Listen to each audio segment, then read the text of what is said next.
Hello and welcome to another video. So today we're going to look at doing some cooking and we're going to be cooking some Campfire calzones. I'll show you exactly how to make them. These are one of my favorite recipes to cook with my all-day groups. So whenever I'm running an event and it spans the whole day and we have a bit more time for cooking and for eating, rather than doing something light, you know, like donuts or whatever, I want something hearty, something filling, something that'll keep them going, and something that most children will eat. And most children like pizza, so the Campfire calzone was born to that.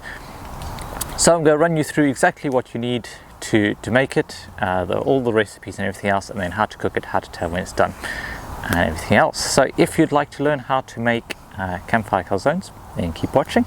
I'll see you in a mo.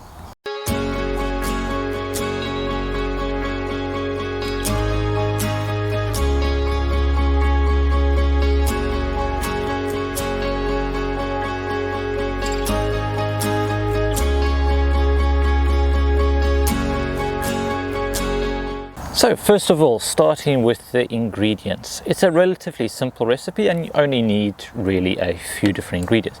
And they can be separated pretty much into ingredients to make the dough and ingredients to make the topping. Now the dough is something you can make ahead of time. And depending on your session, you might want to. If you have a longer session and you're not afraid making a bit of mess, then go ahead, make the dough individually with the children and it works fantastically. If you're a little bit short for time or don't want to get particularly messy, then making the dough ahead of time is pretty easy. It can just go in the fridge until you are ready to take it out to your session and use it. And then after that, it's a relatively fast process to get the toppings on and then to get it cooked. So it's something you can easily do within an hour session. If you then want to work in fire lighting and everything else and the fire building, it may take longer. Again, think about what the goals of your session are and what you're hoping to achieve. So in really simple terms, you'll need some flour, some strong white flour. It's pretty good. And I will leave a link to the full recipe for the dough down below, just so you have that there. You'll need some yeast, some quick rise yeast, salt. I like to put some mixed herbs in it. Got some oil, olive oil, some warm water, and then for the toppings, I want some sort of tomato base. Now I usually use passata. You can also use tomato paste, which I'll be using today because I'm just making two small calzones, and I won't need the entirety of a big jar or carton of passata. So just for a small one, tomato paste is good. You can also use the canned or bottled pizza sauce that you find in the shops. The reason why I like passata is it's just pretty much tomato. You can get it with a couple of herbs in, but essentially it's sugar-free, preservative-free. The whole rest, it's just tomato, and that's all you need, and it really does work well. And then some mozzarella. You might want to mix it up and have other toppings as well. You can basically go crazy. It all depends as well on how you are designing the flow of the actual making of the calzones.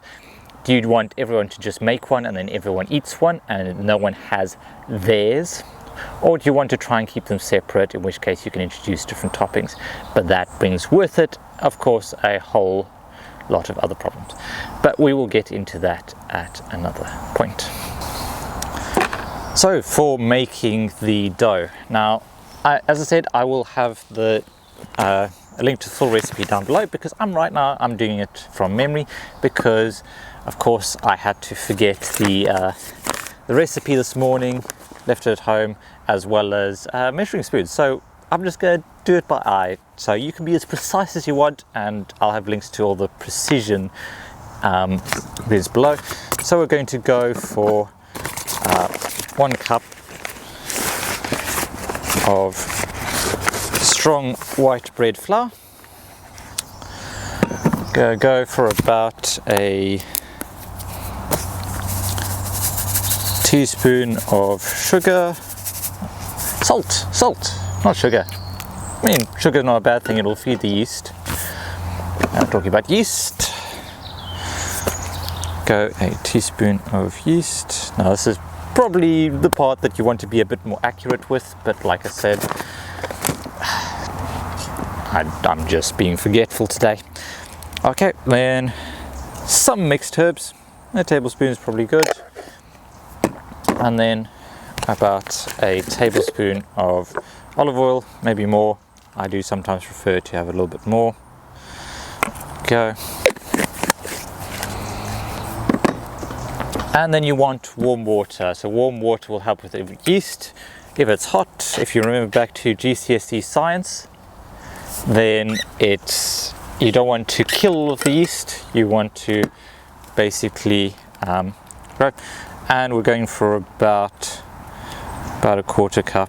That, like I say, exact amounts will be in the description. So I'm just going to eyeball it.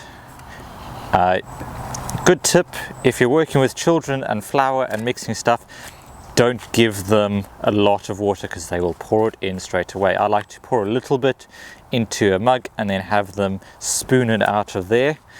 It just means you don't end up in this vicious cycle of adding too much water, adding too much flour, adding too much water, and then you end up with a calzone the size of Texas. So limit the access to the ingredients and you won't go wildly out of control. So you go mix it up, and we're looking for quite a sticky dough. Once it starts clumping together, it's probably a good sign. Grab some flour for board for my hands.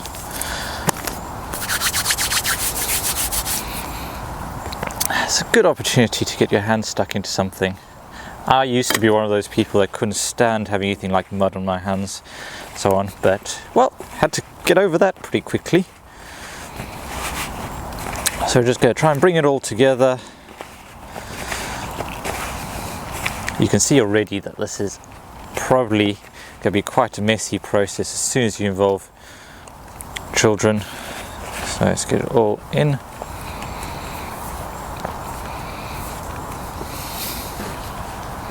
And onto the board.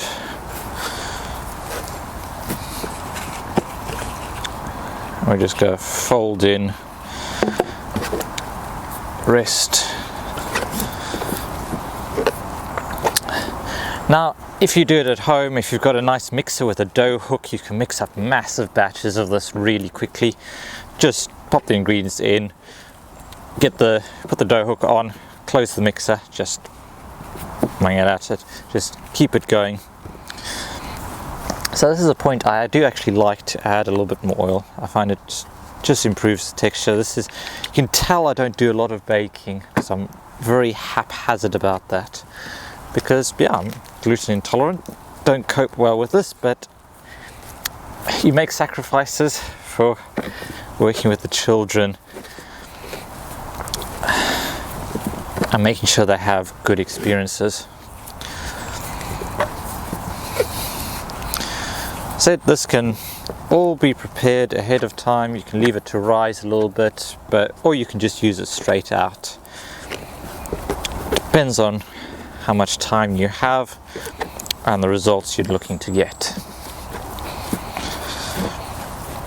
So you're just kneading it until you get it nice and stretchy.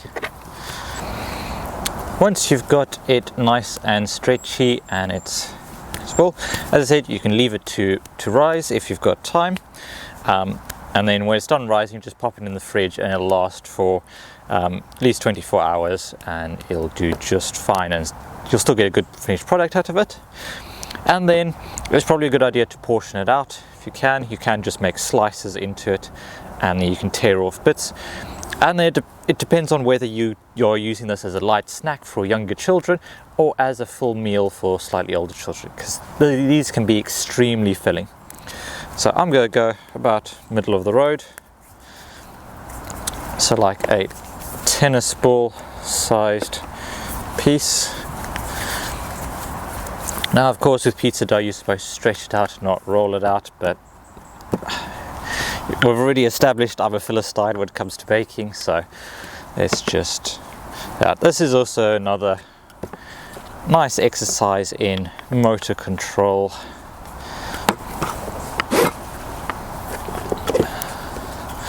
You want it really quite thin, otherwise it'll end up being a really thick crust on it. Let's go.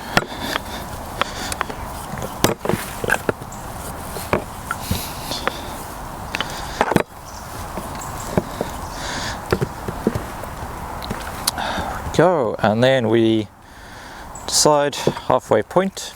Now you're going to cover half of it in toppings. There will be the temptation to fill the whole thing, but I mean that will just end up usually being too much topping. Now you want to leave a little bit of a gap around the edge, just so that we can then crimp it shut in a moment. Go. The cheese.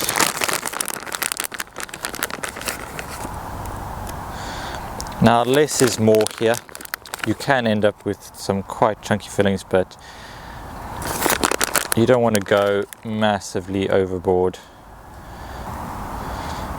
Of course, as I said, can go quite interesting with toppings. We go in, fold it over, and go crimp the edges.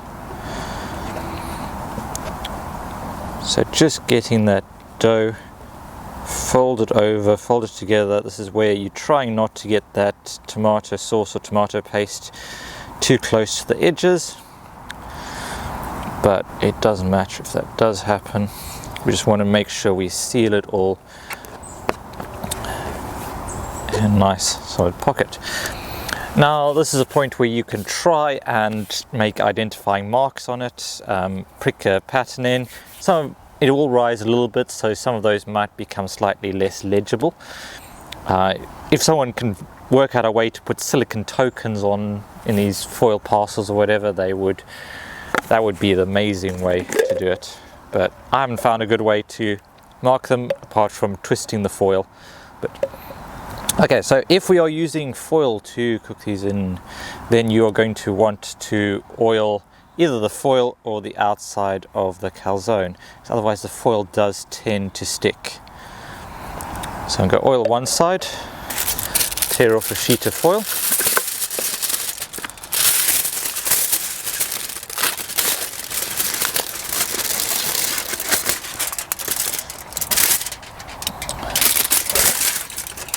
shiny side up, flip it.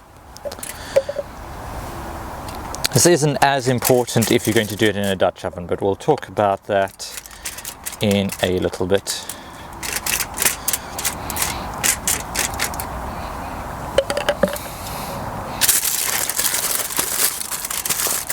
Fold it over. Now, of course, this is another way where you can kind of try and create a bit of individuality. If you make little twists on the end, make a little crown out of it. Make a little bow tie look, but essentially that is our calzone package ready to go on the fire.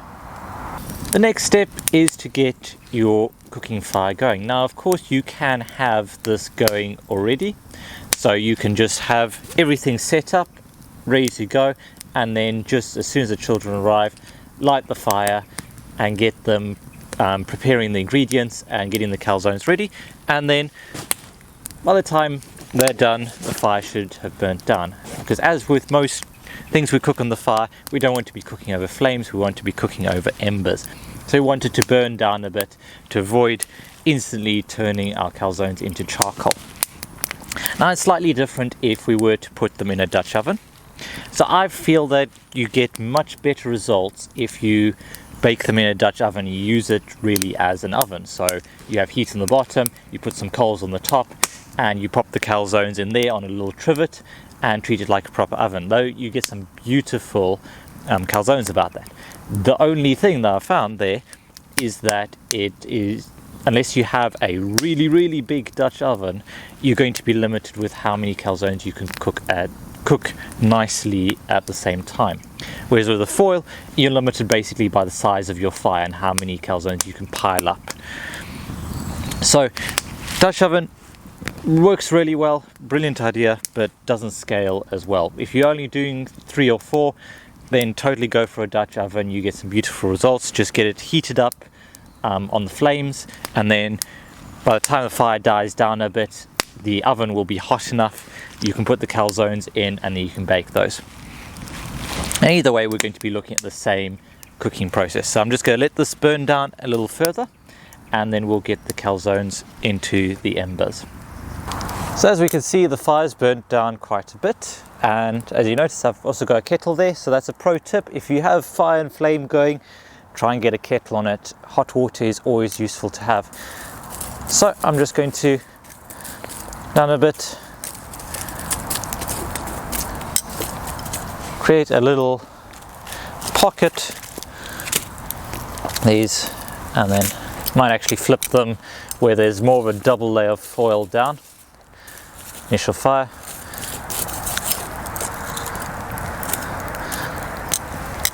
Now we should take typically 20 to 30 minutes to cook through on a good bed of embers. So we'll give it a turn in about 10 minutes time, and we'll see how they look. 10 minutes later, ready to give them a turn. Just gonna lift them up, flip them over. If you give them a little tap, you can tell how done they are. So you should, when they start out, of course they're doughy, but as they crisp up, you should get a crisp tone from them. So flip them over. So what we're looking for is that they have that hollow, crispy tone on both sides, and that should mean that they're also cooked through in the center as well. So I'm going to give these, I reckon, another 10 minutes. I'm just keeping the fire going on the side here just in case I need any more coals to move across to replenish this side, and because a cup of tea sounds really nice at the moment. Okay, 20 minutes in. Give them a tap on both sides. It's firm enough, then it's a good time to check it. So open it up. See, we got a little bit crisped at the edges there. So let's try this side. Got a little bit of foil sticking, but that looks pretty well done to me. Okay. There's no harm in opening them up a little bit early. Once they start feeling crisp, just giving them a check and then popping them back on the fire. There you go. So that was how to make campfire calzones. I hope you found this helpful, and I hope you give it a try, and do let me know how you get on and whether it goes down well with your groups and so on. They've been a hit with the majority of groups that I've tried them with. You've just got to keep an eye on them on the fire, otherwise they do get crisp quite early, so make sure you're cooking on embers and not over a flame. If you would like to see more cooking videos, they're a little bit trickier to make because I need to get all of the cooking stuff out here on a day where I'm not usually delivering, but I would love to do more.